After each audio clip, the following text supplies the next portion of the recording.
Welcome to Get It Done Entrepreneurs, where we talk with founders of companies who bet on themselves and won. My name is Rich LeBrun, and I am the founder and CEO of LeBrun Advisory Group. You can find us at rlebrun.com. Our mission is to help our clients build wealth through business ownership. Stick around to the end of the show and we'll reveal how you can be our next guest. Our special guest today is Jason Skeesick. Jason is a U.S. Army veteran, coach, and an entrepreneur evangelist. He is a father, husband, fighter, and carrier of heavy things. His company, Spear and Clover, helps businesses with passionate leaders, talented teams, and strong playbooks go from contenders to Championship Dynasty Organizations. You can find Jason on his podcast, Spear and Clover Podcast, available on YouTube and all audio platforms. His favorite one-liner is, I help passionate entrepreneurs build the foundations and frameworks they need to make a massive impact in the world. He and his family live in Portage, Indiana. And with that said, Jason, welcome to the program. Rich, thank you so much. That was a lovely introduction. I appreciate you taking the time to honor me like that. Well, you're more than welcome. I'm looking forward to this conversation. I think, as we mentioned before the show, we'll probably have a lot in common. But Jason, yeah, go ahead. No, so we love to hear your story. Tell us about, when you started your company, why you started your company. Was it any obstacles you had to overcome? And we just want to hear your story. Yeah, it's funny because I feel like if you had asked me this question 5 years ago, I would have said I started becoming an entrepreneur in 2012 or 2010, maybe. But actually, the more I've thought about my young life, the more I realized I've always been an entrepreneur, at least in the way that I see it, which is I see the world as it could be, and I can't help but take action. Right? That's the entrepreneur. And then separately, my whole life, everything I've been passionate about, I try to make money at it. I try to make it a business, right? So when I was a kid, I was into snowboarding. I worked at the snowboard hill. I was into cars. I worked at the shop. I was into clothing in high school, and I worked at the mall. And that never really stopped in my whole life, with the exception of joining the Army, which I did when I was a young man. When I got back from the Army, I did two things. I went to school for finance, thinking that I was going to take over the world of industry from the banking side. And I started a little dusty CrossFit gym 12 and a half years ago in Chicago with two military friends. And I'll be darned, Rich, if I'd be working on a $10 million deal, a $20 million deal, and all I could think about was my little $9,000 revenue business. And so ultimately, through a circuitous path, I determined that I was meant to be an entrepreneur. And once I devoted myself to being a full-time entrepreneur, we saw immediate results. We 10x'd our business inside of 18 months. And then very quickly, I had other gym owners that were coming to me and sort of asking us how we had done it. They had seen our success. They had heard about it in the professional organization I was a part of. And so I was asked to become a coach of entrepreneurs as in a part-time, sort of almost like just a part-time, like little side gig, right? Like a hobby. But Rich, I've never gotten off of a phone call with an entrepreneur with less energy than when I got on. So very quickly, I knew that I wanted to do this for a long time. And so I did. I've been coaching entrepreneurs for about 4.5 years now.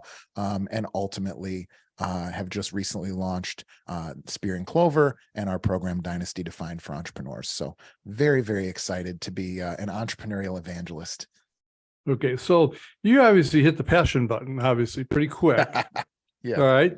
Any fears, trepidations, or you just kind of closed your eyes and went all in? Or tell me, because there's just made a lot of decisions to be made to jump ship and invest all your energy into one endeavor. Yeah, it's interesting. For me, I learned this in the military, but I had experienced it through sports, owning a CrossFit gym. But the military was where I really felt it, which is I learned that if I'm with the right people, there's just nothing I can't do. You know what I mean? I learned the value of tribe when I was in the military. We were, while I was deployed to Iraq the second time, we were into CRIT, and there's like 17 of us on this very big Air Force base. And we were literally a road crew. We were digging holes, pulling cable for fiber optic team, miles and miles of cable, millions of pounds of dirt moved by hand, a lot of it. And, if a drill bit breaks in Iraq, you don't just go to the store. And so we need to make this hole and we don't have a drill bit. We got to figure out how to get through this particular obstacle. And so by having that experience with a group of people that A, I couldn't quit, and B, I didn't choose, and still being able to succeed in that way. I just have been sort of gifted with this suit of armor that I just believe that with a good enough tribe and the same intentions and strong intentions, we can kind of accomplish anything. So no, I haven't actually had a ton of fear around entrepreneurship, to be honest with you. Well, before I go too far, thank you for your service, by the way. Thank you, Rich. I think you're worth it. Thank you. Thank you very much. And I love talking to people who are in the military because they do have a lot of these type of stories: teamwork, camaraderie, discipline, following a system, which really translates really well into business. Mm-hmm. As you probably know, I help people buy franchises, and the franchise companies love veterans for those exact reasons. So I can see it carrying over. Okay, so you've been in 4.5 years. You've been in it long enough to look back. Is there any decisions that you made that maybe you would make differently, knowing what you know today? So I've been an entrepreneur coach for 4.5 years. I've been an entrepreneur for 12. But what I would say in the last 4.5 years that I've learned most importantly is, as a coach of entrepreneurs, I cannot relieve them of responsibility and ownership. I can give them all of the support that they need. I can help them by asking questions and maybe sharing some experiences or knowledge that I've gained in my experience. But every time I've tried to deliver a result for a client, for an entrepreneur in particular, it's never good. It takes away the thing that makes them great, which is the extreme ownership of being an entrepreneur. And so what I have done for me personally is found ways to work with entrepreneurs to understand what the mission, the mountain they're trying to climb is. And then I just try to act as the shepherd that makes sure they don't fall off a cliff on the way. Yeah, good thing to remember. But you're also successful. Obviously, you're doing well, and you've grown a business. What are some decisions that you made that were really the catalyst for your success? I think number one is thinking about really trying to understand my clients. I've owned a CrossFit gym for 12.5 years. And I will tell you right now, if you don't understand culture and tribe and community and how people want to be led, and you're not open to that and you try to force it, it will fail. And so I learned very early on, a quick anecdotal story is we wanted to do a Christmas party. And if I had planned the Christmas party, nobody would have showed up and nobody would have had fun. And so the very first year we created a party planning committee, and we just said, all right, these are the two most social and friendly, young, relatively good looking females. And we let them do it. And they took $100 to the dollar store, and we had an absolutely stellar time. And we just knew from that moment forward that it wasn't going to be Jason planning how the events and committees and things went. It was going to be really keeping our ears open and trying to understand exactly how this tribe and community wanted to be led. And that served us very well. And so if there's anything that a successful CrossFit gym owner can be, it's I have an ability to bring a tribe together and lead them the way they want to be led. And then on a team level, we didn't struggle. I know we're going to talk about this later, but we didn't struggle with attrition since 2020 because we've always had a part-time staff or a less well-paid staff, which means if we want professionalism out of them, we have to train them in such a way where they feel empowered to impact people's lives and they're really bought in with the mission. And so that definitely has served us as well. Good. Yeah, we will get back to that. Thanks for bringing that up. Let's take a little commercial break. Couple of things. I'd like to have you talk about your company, Spear and Clover. I'd love to know what the name was, why that name. Okay. I'd love to hear who your customers are, and anything you want to share about your company, what you do. If any of our listeners could utilize your service, who would you be looking for? Who would be your customer? And then any event or program you'd like to promote. So this is your time. Take it away. Thank you, Rich. This is great. I'm actually just going to read something because I have something prepared. Entrepreneurs, does any of this sound familiar? Have you hired only A players, purchased the latest fire plays from so-called gurus, consistently almost become an elite organization, only to have it result in talented employees regressing to mediocrity, tactical plays spiking performance and then fading away quickly, managers losing discipline and hunger and then either leaving or just coasting?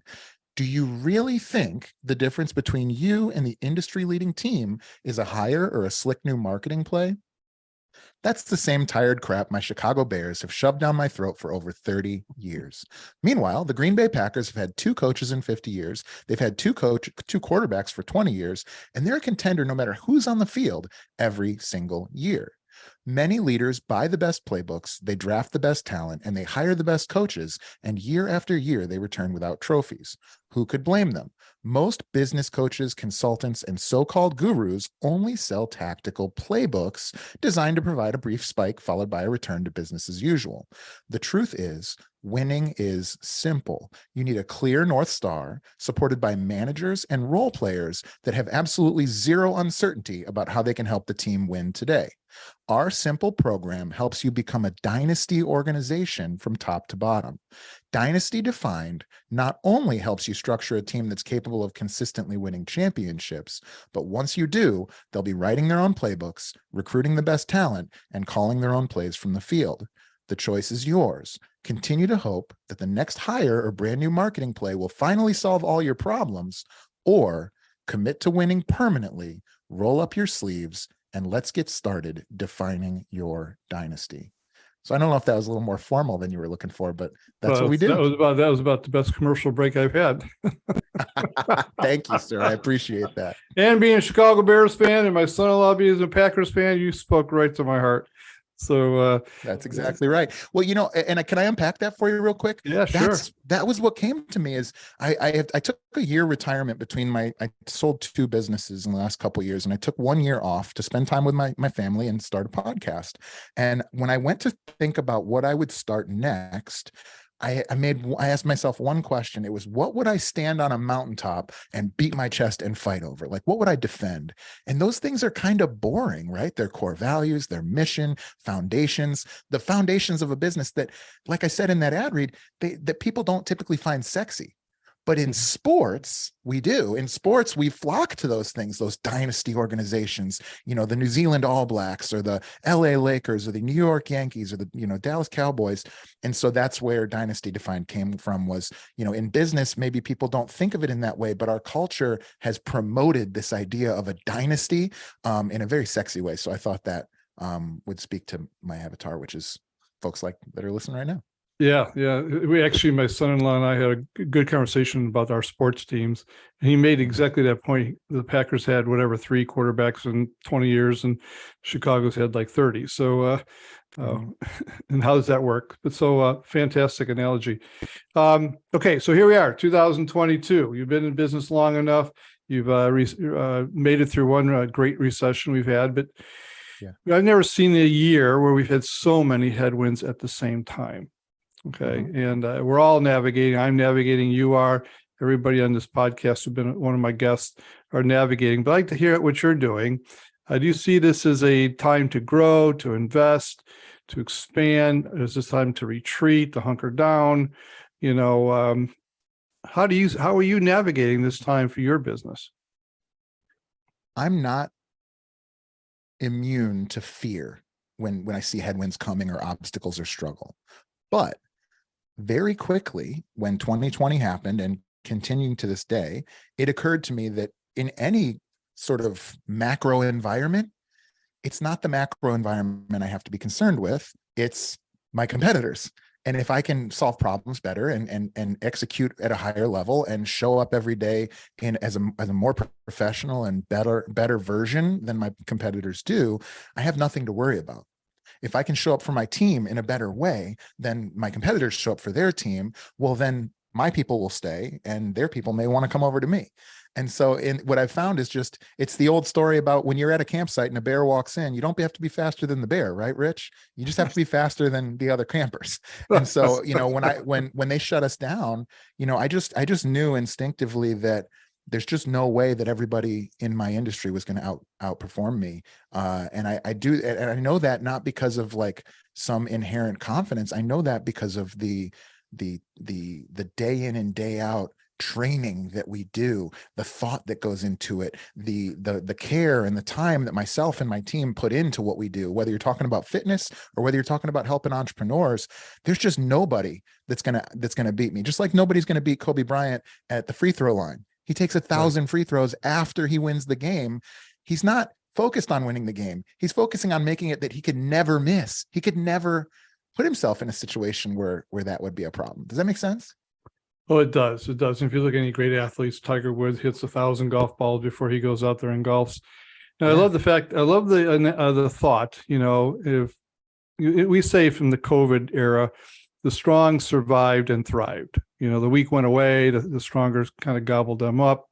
The strong doesn't necessarily mean size. It just means attitude and mindset. Mm-hmm. And I love your mindset about saying, you know what, it's going to be a tough time, so I just have to outperform my competitor. And you don't have to have a national organization to say that. You just need to be focused on the free throw and get it done and don't miss. Yeah. And I would also add, it's actually, I feel almost the opposite about a really thriving economy. You can get lucky in a thriving economy. Luck is my enemy, Rich, because I don't need to get lucky, because I am who I say I am, and I do the things that I say I do, which means that if you could confuse me for somebody else because we're in an environment where the economy is better, that actually is a liability more than it's an asset for me. I like that. Luck is my enemy. I heard the other day at a meeting, someone said, hope is not a plan. And you're right about that. So luck is my enemy. You're right. If you just sit back on your laurels, maybe you'll win, but you won't be set up for any time in the future. Mm-hmm. Okay, so you're navigating it with some energy, or you've taken the same discipline you did back in COVID, as saying just you're carrying that, I imagine, through no matter what the economy is, just outperform my competitor, focus on what's in front of me, and do it better than somebody else. How do you stay focused? Are you a reader? Do you have mentors? Do you have certain disciplines in life? How do you got to wake up on Monday morning and carry the charge into the team. So how do you do that? Well, so I would say there's 3 prongs to that. Number one of my core values is what gets me out of bed in the morning, and that's invested. I'm invested personally in my clients' results, in my business, in my legacy, in my family, in my fitness and my health. So invested is that answer. Number 2, I listened to 69,000. I just found this out yesterday. I listened to 69,000 hours or minutes of, hours, I think. Whatever the Spotify thing was that's on social media right now. I did 69,000 hours of podcasts last year, and a lot of those were informative and focused on entrepreneurship. And then number 3, I'm going to borrow a phrase from my friend Scott Ferguson, who's also a great podcast host and entrepreneur. He says, plus equals minus. Have a mentor. That's your plus, somebody that's further down the path than you are. I currently am in 3 different programs that I would call mentorship. One for podcasting, one for sort of entrepreneurial networking, and another one for building programs and fulfilling for people. Equals is working with peers. Masterminding. I love. This is a mastermind shirt, my very first one. Love engaging with other entrepreneurs in a masterminding way. I have a mastermind of my own that I'm trying to build a community and a tribe around that idea.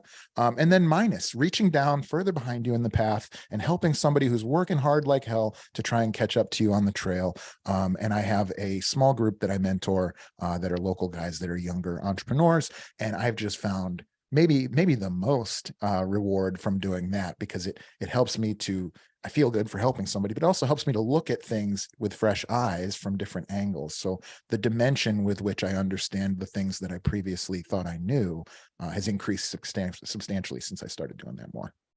Okay, so I don't know how you're going to do this. 69,000 hours of podcasts. So does anything stick out? It must have been minutes. I think it must have been or minutes. Even minutes. Really say it out loud. Yeah. 69,000 of anything. How's that? Yeah. Anything stick out from all that learning last year, or I'd say year to date? That's really kind of just like you would say you've learned something that you just really held on to. Yeah. 3 things: 2 books and an idea. I'll give you the idea first. I'm convinced that wisdom does not come from new knowledge. I sort of just spoke about that with the mentees, right? I'm convinced that wisdom comes from re-examining things you once knew or identified. And so I'm rereading more books than I'm reading new. I'm rereading. I reread several books last year, some of my favorites and a few that just had been a while, and got so much dimension from doing that.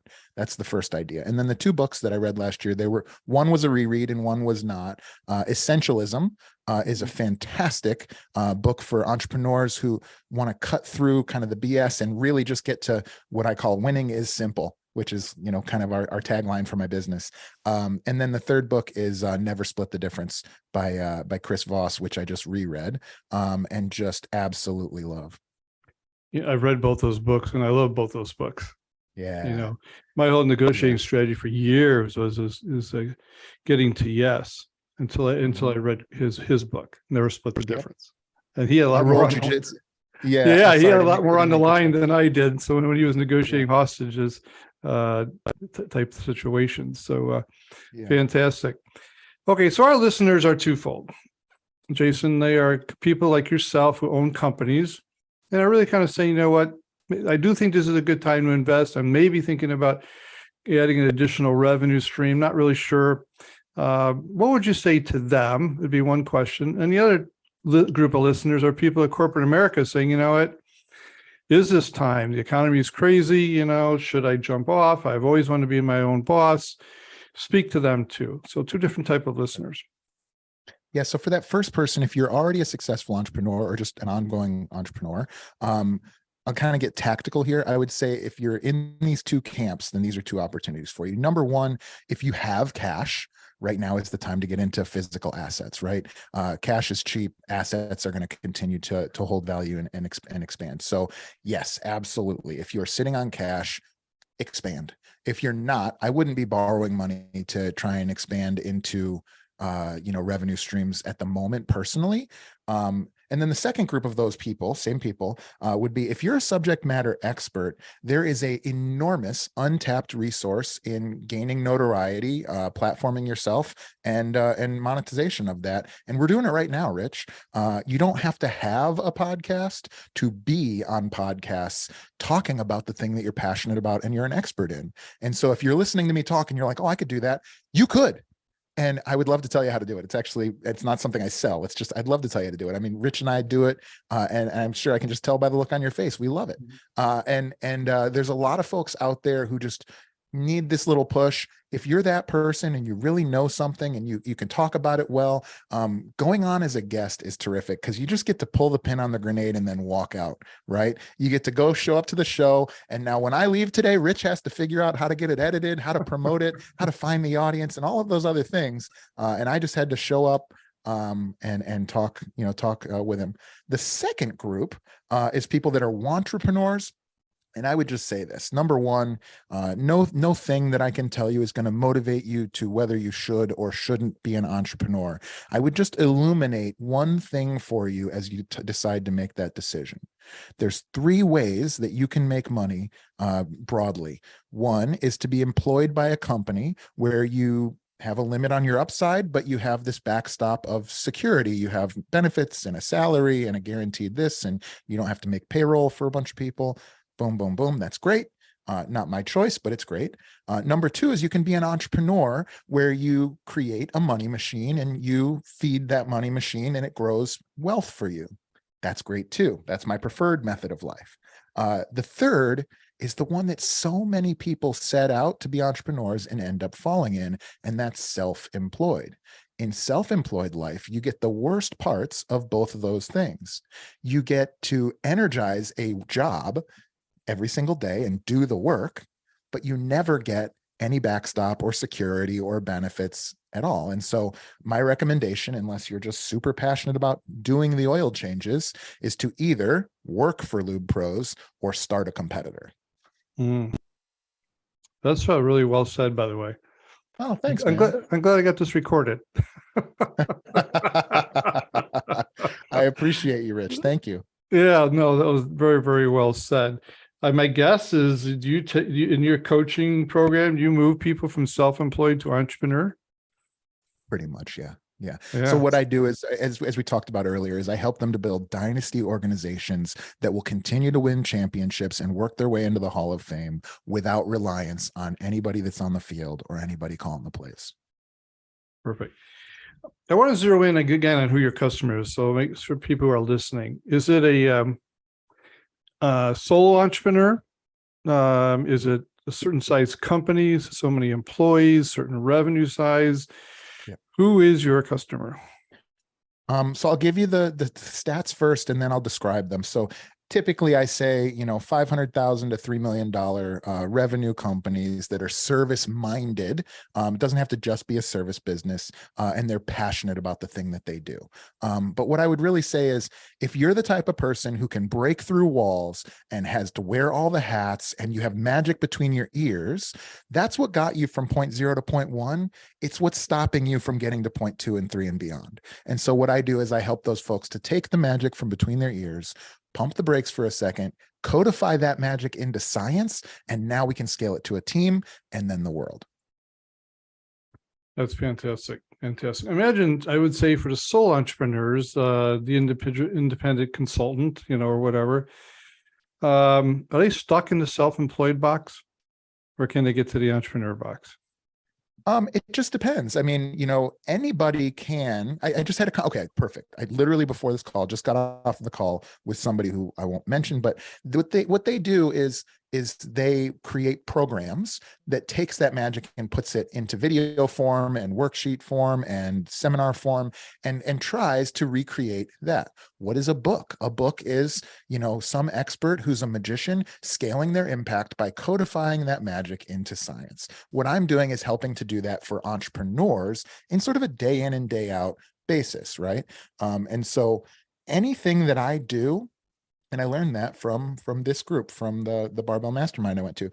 Anything that I do, I'd like to do it once if I can. And I'd like to do it once really, really well, and then build the scaffolding of a system, whether that's an employee or leveraging technology or whatever it may be, in order to not have to do it again. And so that's sort of the way that I look at things. The two words that echo in my brain all the time, Rich, are scale. How can I scale this? And undeniability. How can I become undeniable in what I do? And so we're trying to do that. Yeah, you said earlier on, and I think you called it a spike, a brief spike. I have seen that so many times. It's like taking a course or seminar. You come back, you go on Friday, you have that great course, and by Monday you forget all about it, and it fizzles out pretty quickly. That's pretty much the routine. So good coaches, good consultants, good people, management companies who can help people maintain that or grow from that and not have it be a spike is definitely a talent. So sounds like you have exactly what people need in that particular case. Jason, this is fun. I think I could stay on here forever talking with you. I think we have a lot of synergy and thought in mind, which maybe we could do another time. But for the show purposes, we need to wrap it up. If people would like to do business with you, would like to know more about your services, what's the best way for them to get a hold of you?